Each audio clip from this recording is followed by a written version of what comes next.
Hello, Kafden fans! So, nag-usap ha ang Kafden daw mga kasembreros dito sa telepono or sa cellphone mga kasembreros. Kasi nga, si Sir Alden ay spotted dito, no? Sa may, ito yung time na nag-grocery siya mga kasembreros. Tapos, ang cute ng caption dito, spotted kasi siya, no? At saka si Mama Ten. Sabi niya dito ay inutusan mo siya, or POV, inutusan mo siyang, or si Sir Alden, mag-grocery kasi ubos na ang stock sa bahay nyo. Ang cute ng kanyang caption dito. Tapos Sir Alden, parang may kausap siya, no? Habang si Mama Ten ay nagbabayad ng dito ng mga pinamili nila sa counter, mga kasombreros. So parang normal na tao Sir Alden dito, no? Kasi nga yung mga tao ay done na magpa-picture, tapos yung iba naman binibidyohan lang siya kasi may kausap siya, mga kasombreros. So nakakahiya naman siguro kapag disturbuin siya, no? So, hindi natin alam kung sinong kausap niya. Kung si attorney man ang kanyang kausap, ay talagang tayo ay thankful, no? Pero hoping and praying na siya talagang kausap niya, mga kasembreros. So, baka naman iba lang isa sa mga friends niya, or mga tao sa bahay, or close sa kanya, mga kasembreros ang kanyang kausap dito, or may transaction siya, mga kasembreros. So, ang video kasi na ito ay may music background, no, kung kaya wala siyang boses, and hindi naman siguro natin maririnig ang pinag-uusapan ni Sir Alden, mga kasembreros, no, sa kanyang kung sinong kausap niya, mga kasembreros. So yung mga tao siguro dito ay tapos ng magpa-picture or magpa-video kasama siya, kung kaya parang normal na lang din, mga kasembreros. So ayun po siya, no. Hoping na sana ay si Tisay ang kanyang kausap dito, mga kasembreros. But we're not really 100% sure, mga kasembreros, no? And then ito, si Sir Alden, parang ano siya, no? May idea, or parang may dito may binigay na clue na kung pwede niya i-direct, no, si Ma'am Barbie Forteza. Nagkukulitan na ang dalawang ito, parang joke mga kasombrero. Pero parang may laman, no, na parang kung pwede niya i-direct si Ma'am Barbie Forteza, kasi nga sobrang galing din ni Barbie. Ang cute, no, kasi kung i-direct niya talaga si Ma'am Barbie Forteza, tapos dati ay magkasama lang sila sa mga pelikula, sa The Road nga, mga kasombreros. Tapos ngayon i-direct niya na si Ma'am Barbie Forteza, ay parang ang cute lang ng story na ganun, mga kasombreros, na kasama mong artista lang dati, tapos ngayon ay director mo na at ipoproduce mo, mga kasombreros. Ang cute, no? Ang cute ng ganung dito ng ganung kwento, mga kasombreros. Pero wala pang kasi parang joke time lang ito, na ginagawa ni na Ma'am Katrina at Barbie Forteza at saka ni Sir Alden, mga kasombreros. Pero yun po, no, talagang okay din naman, no? Kasi syempre pag panatag ka na sa kasama mo, talagang close mo na si Ma'am Barbie Forteza, mga kasombreros. So parang magaan na lang yung loob niya sa bawat isa na magtrabaho, mga kasombreros. So hoping din yun, no? And then ito, ang cute nito, mga kasombreros, kasi si Riza na kapatid niya napa-comment, parang kamukha kasi ni Sir Alden ito, mga kasombreros. So hindi ko lang kasi si Jairus Aquino ito, na parang artista sa ABS-CBN. Tapos parang may ginawa siya dito, tapos hahaha Aldeng, sabi ng comment dito. Tapos sabi ni Riza, akala ko kuya ko, haha, alam ko hindi niya gagawin to, sabi. Pero kasi parang may ginawa itong taon, tapos parang kilala talaga ni Riza na hindi niya gagawin na ng kuya niya yan, mga kasombreros. No, same, akala ko kuya mo, sabi. Kaya ko to kapatid. Kaya ko to kapatid, na sabi ganoon. So kapatid ito nang nag-post nito, mga kasombreros, na parang niya. And then ang dami nag-comment, no, 1,600 comments, mga kasombreros. So sa unang tingin, pero parang malayo siya, no, kung titingnan mo sa mata and so on, mga kasombreros. Pero sa unang tingin siguro, o sa ibang angulo, ay pwedeng magkamukha sila ni CEO at saka producer at saka director na si Sir Alden Richards, mga kasombreros, no. Pero yun po, no, talagang napakomment din si Riza Fulkerson, mga kasombreros. And then ito, next item natin. So ang cute ng pinost Sir Alden, no, sa kanyang Instagram account. Ano siya, parang yung kasi 'di ba World Egg Day kahapon, na ginanap sa McDo nga, mga kaso. So parang siya dito parang animated siya, no, or cartoonized na itlog, tapos nakasakay siya sa isang biyak na shell or balat ng itlog, mga kasembreros. Tapos nakaglasses si Attorney Alex Roman, mga kasembreros, no, dito sa kanyang pinost sa Instagram account, mga kasembreros. Ang cute lang. And then ito, so next item natin, so another post niya sa Instagram account, itong kanyang White Flower Philippines, no, na meron silang 12% off sa lahat ng sizes. Kahapon to, no, hindi ko na isama to kahapon, 10-10 kasi ito sa Lazada, Shopee at saka sa Lazada. Sana meron din sila sa TikTok, no, White Flower Philippines sale kahapon, mga kasunod, October 10, 2025. So yun nga, no, talagang lumindol kahapon, talagang hindi natin gaano focusan yung ating vlog kahapon, mga kasembreros. So pero thank God kasi we're safe, and praying pa din sa lahat ng biktima ng lindol, mga kasembreros. And then ito, so ang cute ng ginawa ng isang fan, parang inedit niya, no, parang may mga anak na sina Sir Alden at saka si Ma'am Catherine, mga kaso. Darating din sila sa mga ganyan, no? Pero ngayon ay talagang busy lang ang Catherine, mga kasembreros, sa kanilang ginagawa. So sa picture na ito, naka-green si Tisoy, tsaka si Tisay naman nakakulay dilaw, tapos yung mga anak nila ay nagtatawanan, mga kasembreros, no? Dalawang anak, babae at saka lalaki, yung kanilang kunwari ay anak dito, mga kasembreros. So ang cute, no? Ang cute ng ginawa ng isang fan dito, mga kasembreros. So pero ito po ay edited lamang, dito nililinaw ko lang po, mga kasembreros, na ito po ay edited picture lamang ng Catherine. And then ito, so last item natin ito, mga kasembreros, no, yung isang admin din, no, parang inedit si Ma'am Catherine, nakakulay dilaw naman sila pareho, mga kasembreros, sa isang yate or sa isang yate yata ito, or sa isang bangka na malaki. Tapos nakakulay dilaw sila, parang naka-glasses or naka-shades, mga kasembreros, sina attorney at si client, mga kasembreros, no. Pero ito po ay edited lamang ng isang Catherine admin. So hindi talaga mamatay-matay, no, ang mga admins, kasi nga alam natin for a fact na meron talagang Catherine, mga kasembreros, no. Low-key lang talaga sina Tisoy at saka si Tisay, mga kasembreros. So yun lang. So actually yun lang sa ating Catherine items, no.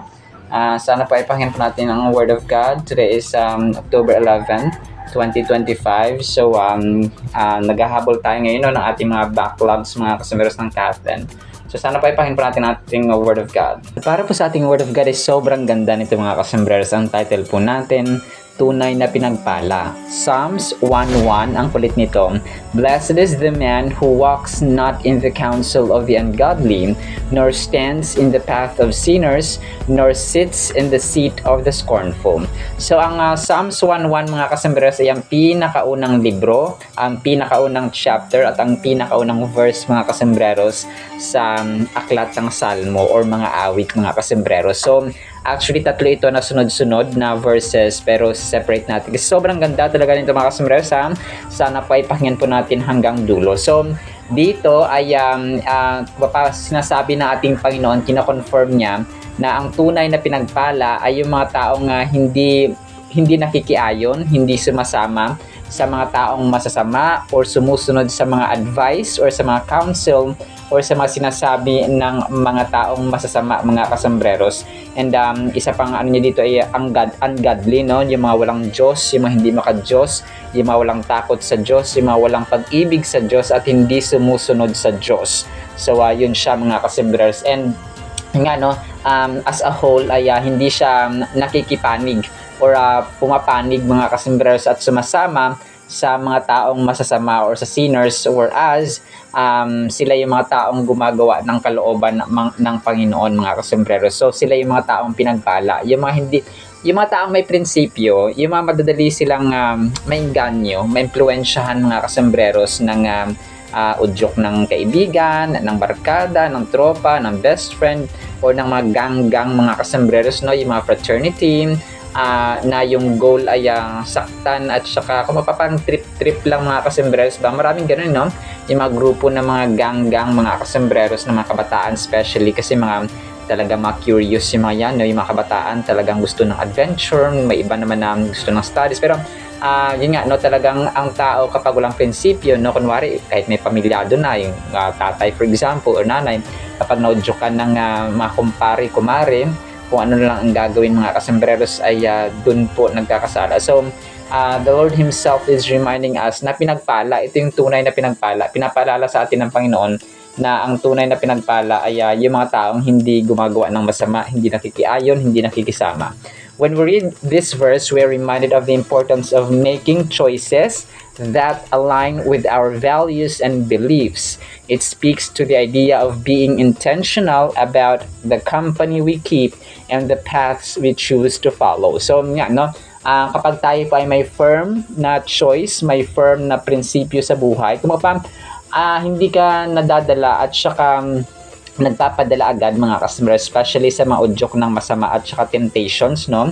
Yung mga tukso, talagang mga customer, very rampant ng mga tukso mga customer, especially sa mga mag-partner, no?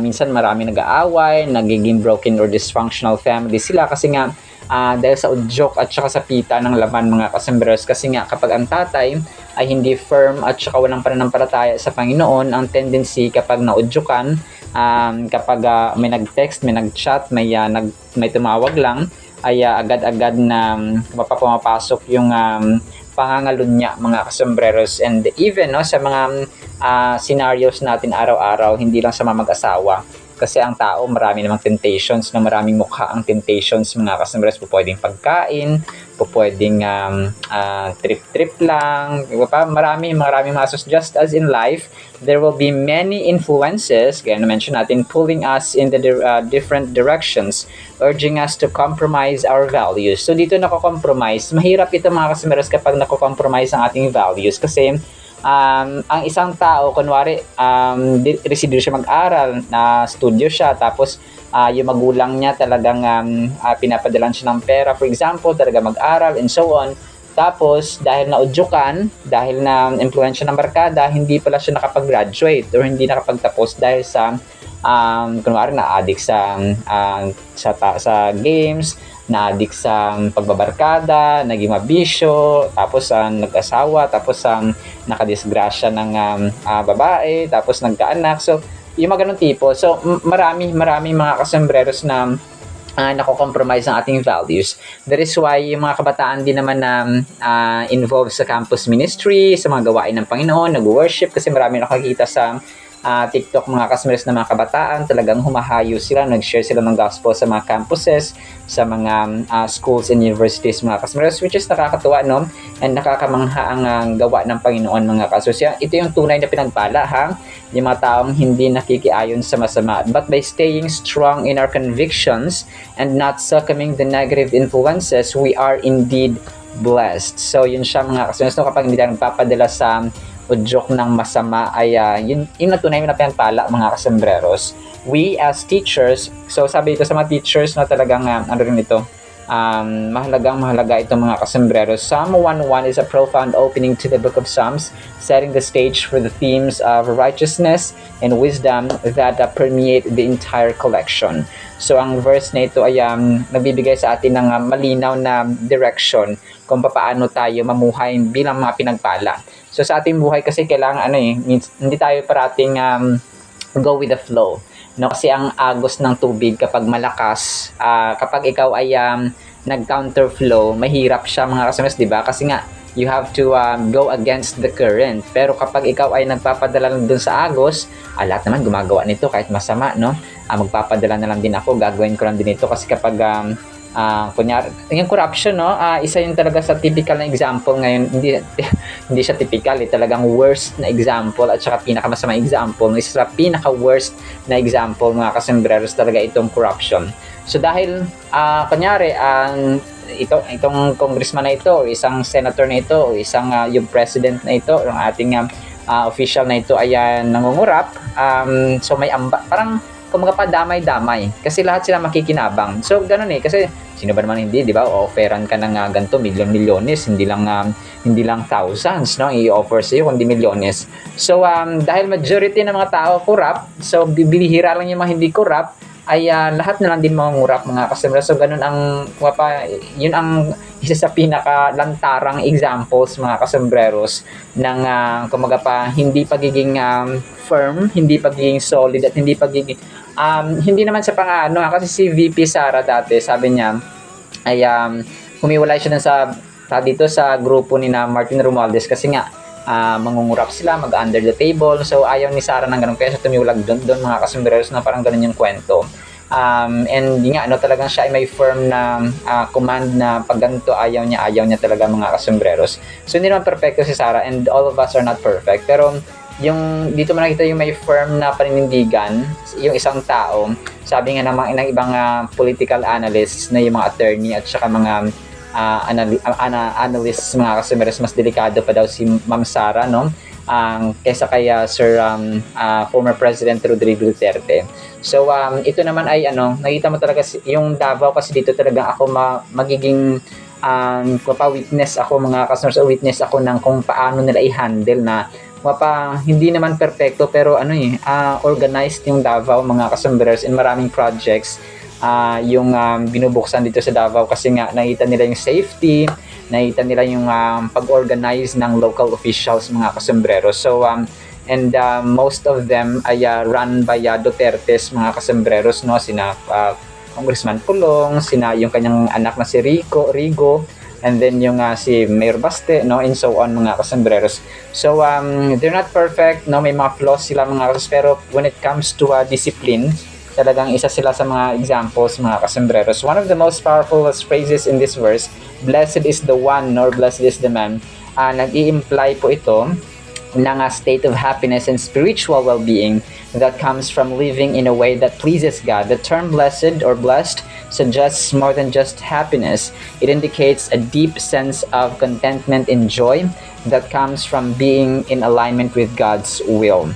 So, ito yung mga kasembreros yung pinagtala dito ay hindi lang siya term ng mababaw na kasiyahan or kaligayahan. It comes from above, it comes from God mga kasembreros. That is why blessed or pinagpala ang term doon. Kasi something na sinasabi natin na pinagpala, so ibig sabihin blessed by God or parang nag-intervene ang divine and supernatural being and creator natin na si God mga kasembreros. That is why yung isang tao, yung isang individual ay tinawag na blessed or yung anumang pangyayari ay blessed mga kasembreros. Ibig sabihin nagmula at saka related sa Panginoon mga kasembreros.